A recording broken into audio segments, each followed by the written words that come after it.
नमस्कार. मी शिवाय जाधव, अध्यक्ष वृक्षवल्ली फाउंडेशन, सातारा.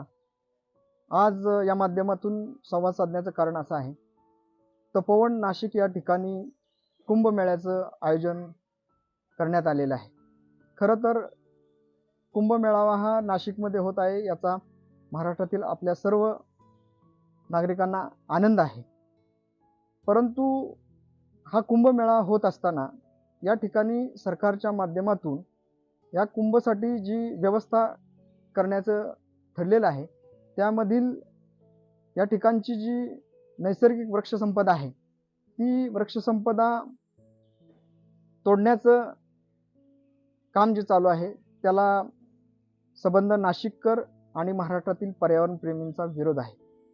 त्यासाठी वेगवेगळे आंदोलनं देखील या ठिकाणी करण्यात आलेले आहे. सरकारचं याकडे लक्ष वेधण्याचं काम या पर्यावरण संघटनांनी केलेलं आहे. परंतु सरकार या विरोधाला, या मागण्यांना न जुमानता त्यांना जे योग्य वाटतं आहे त्या पद्धतीने काम करण्याचं खरं तर चालवलेलं आहे.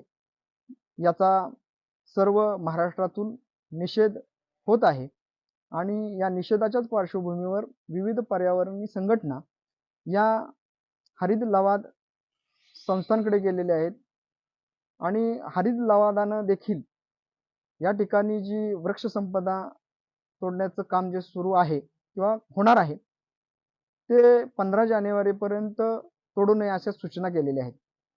ह्या सूचना येण्याच्या अगोदरच सरकारच्या माध्यमातून या ठिकाणी हजारो झाडांची कत्तल ऑलरेडी केलेली आहे. ही खरं तर निषेधाची बाब आहे आणि या ठिकाणी जी वृक्षसंपदा आहे ती प्रभू श्रीराम आणि माँ सीता यांच्या पदस्पर्शाने पावन झालेल्या भूमीतली वृक्षसंपदा आहे. ती वृक्षसंपदा नष्ट करून आपण जे पुण्य कमवणार आहे ते सुद्धा खरं तर श्रीरामांना मान्य होईल का, हा एक संशोधनाचा विषय आहे.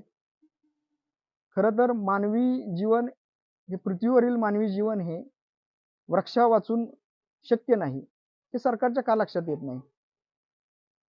केवळ विकास विकास या नावावर ऑलरेडी भरपूर वृक्षांची तोड सुरू आहे आणि त्यात भर या तपोवनातील वृक्ष संपदेची खरं तर होत आहे.